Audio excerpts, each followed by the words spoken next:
Hello friends. अभी market में section 43B में जो क्लॉज इंसर्ट हुआ था, क्लॉज एच, उससे रिलेटेड और एमएसएमई इंटरप्राइजेस से रिलेटेड, यानी micro small and medium enterprises development act 2006 से रिलेटेड काफी कंफ्यूजन्स हैं। Since I am based at Surat और यहाँ पे टेक्सटाइल इंडस्ट्री प्रोमिनेंट इंडस्ट्री है, डायमंड इंडस्ट्री प्रोमिनेंट इंडस्ट्रीज है, and out of thousands and thousands of the business houses, majority of them are falling within the purview of either small or micro enterprise, and therefore market में बहुत hue and cry है। मुझे काफी लोगों ने contact किया so that I can share my views, my reading of both these laws pertaining to the textile industry or maybe the small and micro businessmen or enterprises। Friends, जो rule आया income tax में, जो उन्होंने change किया, clause H insert किया 43B में, उन्होंने ऐसा बोला कि जो भी अमाउंट पेबल है माइक्रो और स्मॉल एंटरप्राइजेस को beyond the time limit which is specified in section 15 of the MSME development act, section 15 में जो टाइम लिमिट प्रिस्क्राइब्ड है या टाइम लिमिट फिक्स किया गया है, जो मैक्सिमम 45 डेज है, उसके ऊपर जितनी भी लायबिलिटी आपकी पेंडिंग है या एक्सपेंसेस का सामने आपको पेमेंट करना बाकी है अपने क्रेडिटर्स को, जो स्मॉल और माइक्रो है, ये इंपॉर्टेंट है नोट करना, स्मॉल और माइक्रो होना जरूरी है। मीडियम होगा तो ये section 43B clause H will not be applicable. So small और माइक्रो के केस में अगर वो आउटस्टैंडिंग है 31 मार्च 2024 को, तो वो जितनी आउटस्टैंडिंग अमाउंट है उतना डिसअलाउ हो जाएगा आपकी कंप्यूटेशन ऑफ इनकम में। ये नया प्रावधान है, नया अमेंडमेंट है लॉ में। और फ्रेंड्स, आप सबको मालूम है कि 43B काफी दूसरे प्रोविजंस में भी एप्लीकेबल होता है। For example statutory dues, PF funds, payments, but वहां पे रिलैक्सेशन है कि अगर आपका एक ईयर से पर्टेनिंग एक्सपेंस है, फॉर एग्जांपल 23-24 के एक्सपेंसेस हैं जो आपने 23-24 के रिटर्न फाइलिंग की ड्यू डेट से पहले भर दिए हैं, तो वो 23-24 में ही आपको अलाउ कर दिए जाते हैं। लेकिन इस पर्टिकुलर प्रोविजन को एक्सेप्शन में रखा है और ऐसा बोला गया है कि अगर स्मॉल और माइक्रो एंटरप्राइजेस की कोई भी पेमेंट जो सेक्शन 15 के हिसाब से टाइम लिमिट को के बियॉन्ड है आउटस्टैंडिंग, तो वो आपको उसी ईयर में पे करनी थी। अगर आप नहीं कर पाए तो आपको वो डिसअलाउ हो जाएगी, भले ही आप ड्यू डेट से पहले उसको कर देते हैं, यानी एक एक्सेप्शन है। इसलिए थोड़ा स्ट्रिंजेंट प्रोविजन है। मैं एक एग्जांपल से आपको समझाता हूं। आपने 2023 से लेकर 2024 के बीच में परचेजेस किए स्मॉल और माइक्रो एंटरप्राइजेस से, उसकी टोटल आउटस्टैंडिंग मान लेते हैं 31 मार्च 2024 को 1 करोड़ रुपए रह गई। तो जब आपका कॉम्पिटिशन ऑफ इनकम बनेगा 2023-24 के ईयर के लिए रिटर्न का, तो उसमें ये 1 करोड़ रुपए डिसअलाउ हो जाएगा, भले ही आपने 1 अप्रैल 2024 को ही 1 करोड़ रुपए पे कर दिया था। वो आपको रिलैक्सेशन जो 43B में दूसरी क्लॉजेस में दी गई है, वो इसमें एप्लीकेबल या अवेलेबल नहीं है, यानी आपको मार्च एंडिंग तक आपको पे कर देना पड़ेगा। 45 दिन जिसके पूरे हो गए या ये टाइम लिमिट सेक्शन 15 में जिसके लिए दिए गए हैं वो पूरे हो गए, उन केसेस में ये एप्लीकेबल है।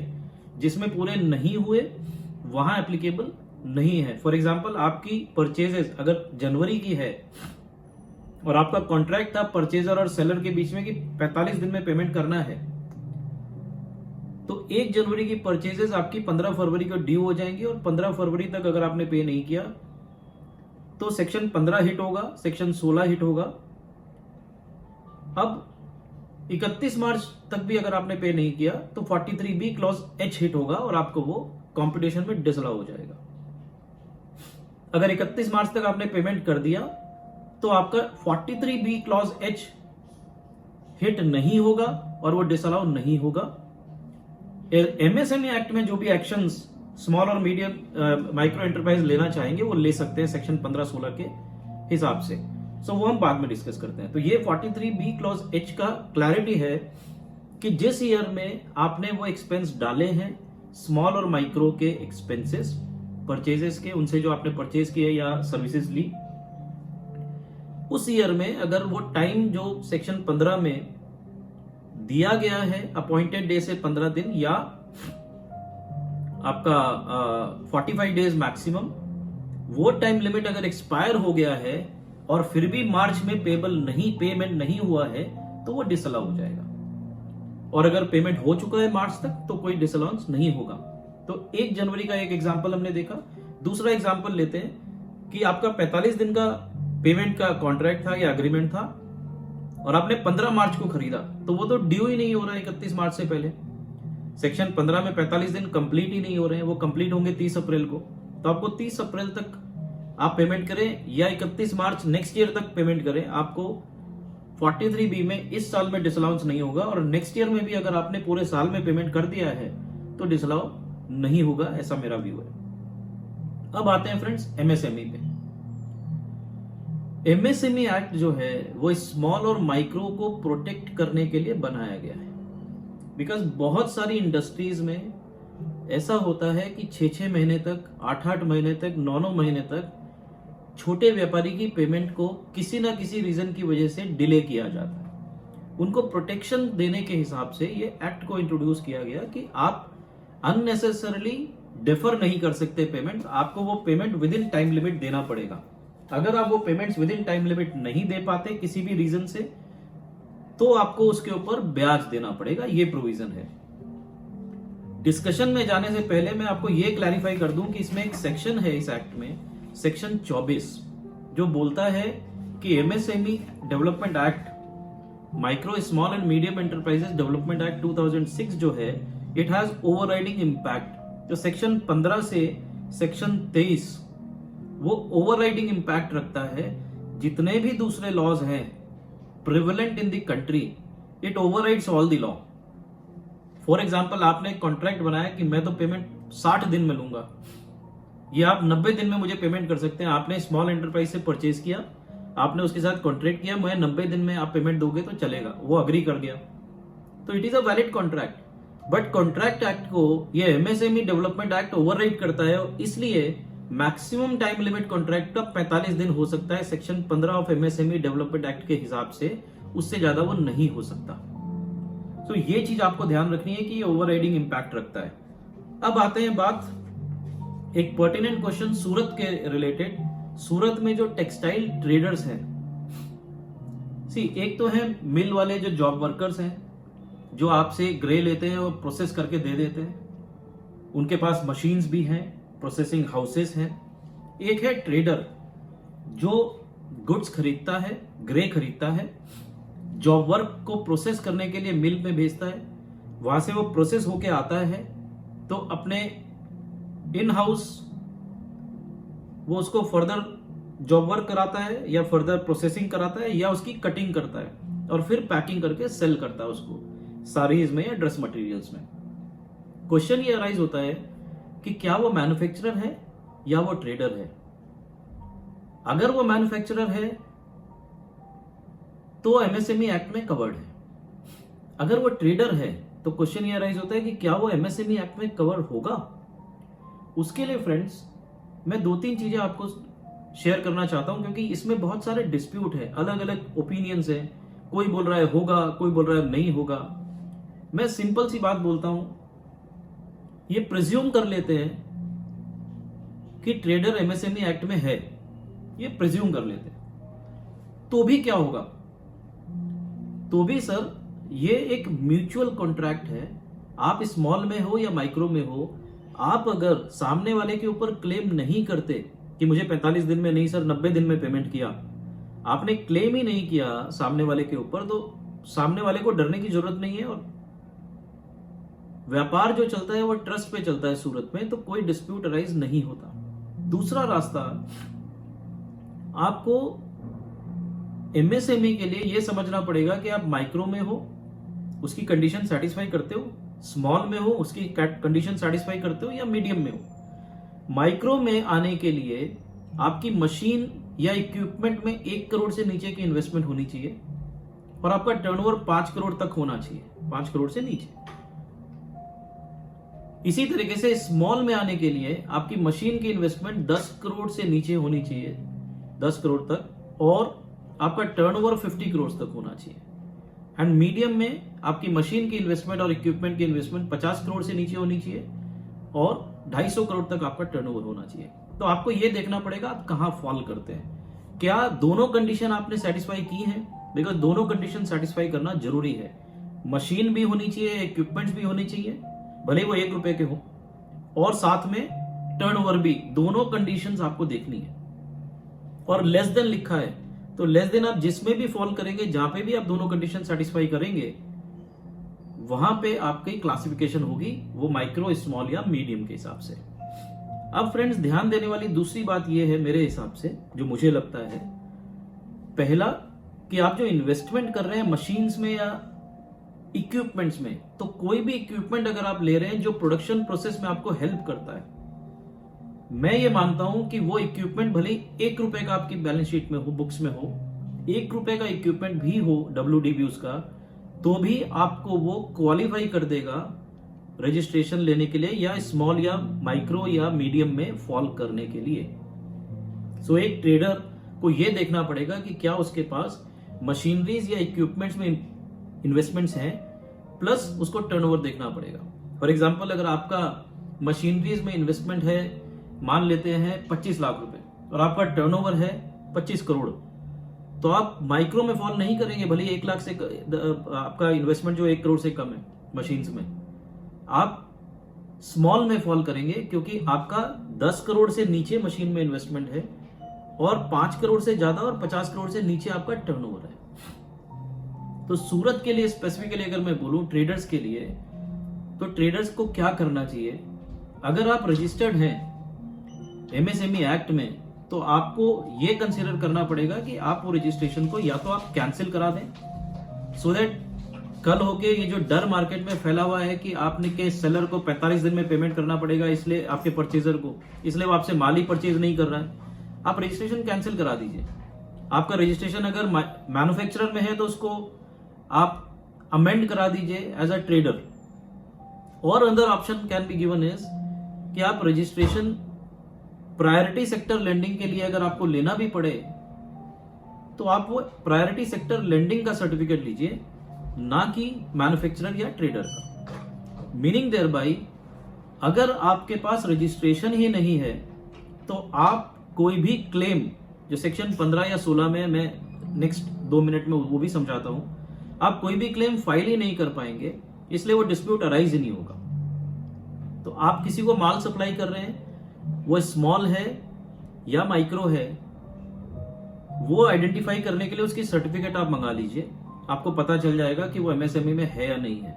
अगर वो सर्टिफिकेट नहीं देता, दैट मीन्स कि वो रजिस्टर्ड नहीं है, और अगर वो रजिस्टर्ड नहीं है तो आपको फर्दर कुछ इन्वेस्टिगेट नहीं करना है, आप आराम से उसकी पेमेंट अपनी टर्म्स के हिसाब से कर सकते हैं। इसी तरीके से अगर आप अपने सेल को हिट होते हुए देख रहे हैं कि आपसे लोग माल नहीं खरीद रहे क्योंकि आप स्मॉल या माइक्रो में हैं, तो आप अपने रजिस्ट्रेशन को अगर आपने लिया हुआ है तो उसको आप कैंसिल करा दें। अगर मैन्युफैक्चरिंग में लिया हुआ है तो आप उसको ट्रेडर में कन्वर्ट करा दें या उसको कैंसिल करा दें। और आपको अगर लेना जरूरी है प्रायोरिटी सेक्टर लेंडिंग के हिसाब से, तो आप केवल प्रायोरिटी सेक्टर लेंडिंग के पर्पस से वो लें, क्योंकि वो भी यहां से क्लैरिफाई कर दिया गया है 1 सितंबर 21 को कि जिसने प्रायोरिटी सेक्टर लेंडिंग के लिए लिया है वो केवल उसी पर्पस का माना जाएगा। MSME के प्रोविजंस या स्मॉल माइक्रो के प्रोविजंस उसमें हिट नहीं होंगे। अब फ्रेंड्स, 2 चीजें और खाली देख लेते हैं, सेक्शन 15 और सेक्शन 16, जो आप लोगों को परेशान कर रहा है या आप लोगों की सप्लाईज या सेल को हिट कर रहा है। पहला, सेक्शन 15 बोलता है कि अगर टाइम लिमिट के अंदर आपने पेमेंट नहीं किया, या आपके सप्लायर, आपके परचेजर ने आपको पेमेंट नहीं किया, या आपने अपने सप्लायर को पेमेंट नहीं किया, तो आपको ब्याज देना पड़ेगा, और तभी 43B भी हिट होगा, जो हमने अभी पहले डिस्कस किया। तो सेक्शन 15 क्या बोलता है? सेक्शन 15 2 चीजों को में बाइफोकेटेड है। पहला, वो ये बोलता है जब कोई भी सप्लायर कोई भी सप्लाई करता है गुड्स की या कोई सर्विसेज देता है, तो बायर को पेमेंट करना पड़ेगा on or before the date which is agreed between him and the supplier in writing.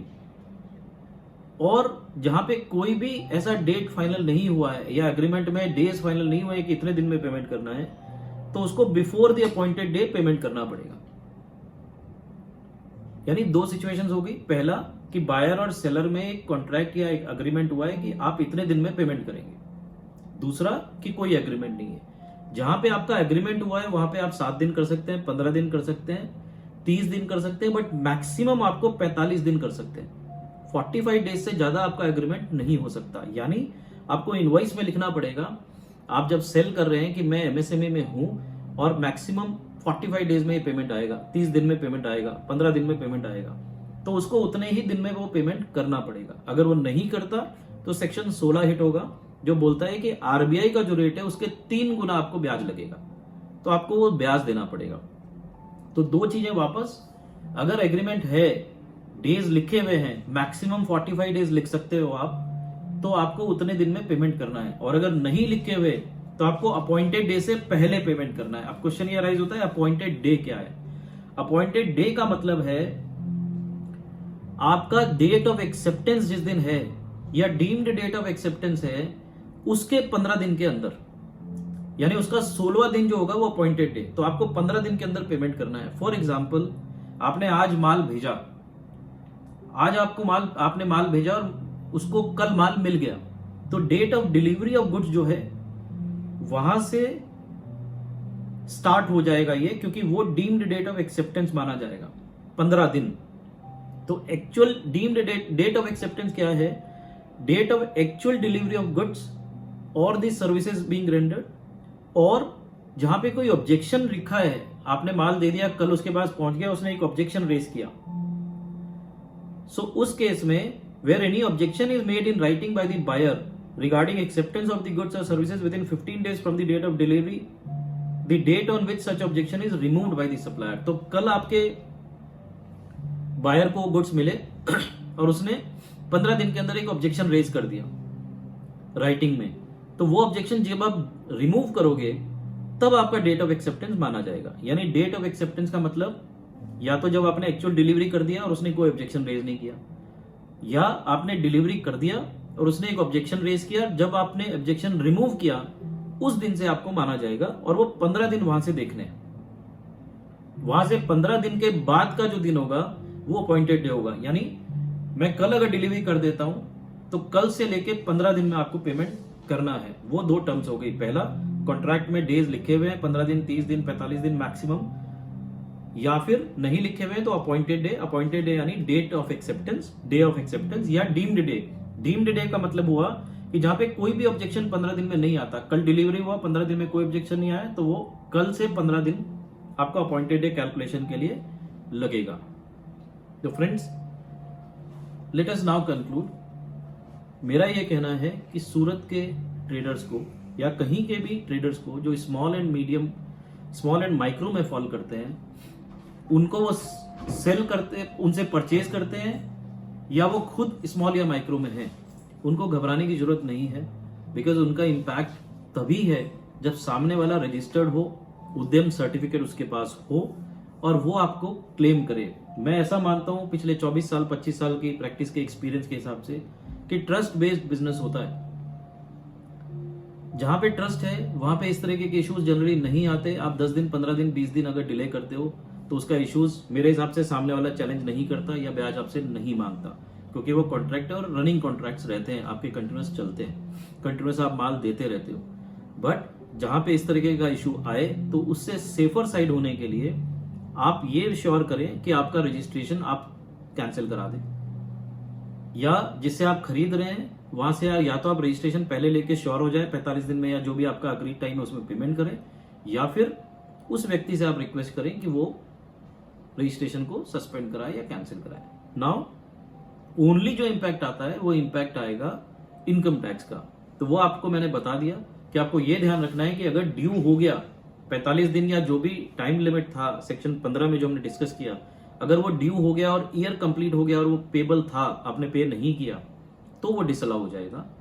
अगर वो डिले पेमेंट हुआ, फॉर एग्जांपल आपका ड्यू हो गया 15 फरवरी को, आप पेमेंट कर रहे हो 31 मार्च को, तो फिर 43B क्लॉज H का कोई भी इंपैक्ट नहीं आएगा। इंपैक्ट आएगा तो आपका एमएसएमई में आएगा। वो भी डिपेंड करेगा कि आपका जो स्मॉल और माइक्रो वाला सप्लायर है वो काउंसिल के सामने क्लेम करता है या नहीं। अगर वो क्लेम करेगा तो आरबीआई के हिसाब से 3 गुना आपको ब्याज देना पड़ेगा। अगर वो क्लेम नहीं करता तो आपका बिजनेस जैसे चल रहा है वैसे ही चलेगा। सो आई वंस अगेन रीट्रेट कि कोई घबराने की जरूरत नहीं है, कोई पैनिक करने की जरूरत नहीं है। म्यूचुअल रिलेशनशिप पे काम होता है। यस, इनकम टैक्स को संभालने की जरूरत है, वो आपको देखना पड़ेगा। बाकी एमएसएमई एक्ट के हिसाब से मैं ऐसा मानता हूं कि अगर आप ट्रेडर हो और आप रजिस्टर्ड नहीं हो तो आपको कोई घबराने की जरूरत नहीं है। आप ये मेक श्योर करें कि अगर आपके पास रजिस्ट्रेशन भी है तो प्रायोरिटी सेक्टर लेंडिंग के पर्पस का रजिस्ट्रेशन है, ना कि मैन्युफैक्चरिंग का रजिस्ट्रेशन है। विद दिस फ्रेंड्स, बहुत सारी और चीजें हैं और क्वेश्चंस हैं जो मैं शेयर करना चाहता हूं, but I will be sharing in some other video. And I hope कि ये जो मैंने वीडियो रिलीज किया या बनाया ये आपको हेल्प करेगा और आपकी जो एंग्जाइटीज हैं या टेंशन है या आपका जो डर है वो कहीं ना कहीं दूर होगा और आपका बिजनेस वापस से उसी लेवल पे स्मूथली काम करेगा। Thank you friends, thank you very much.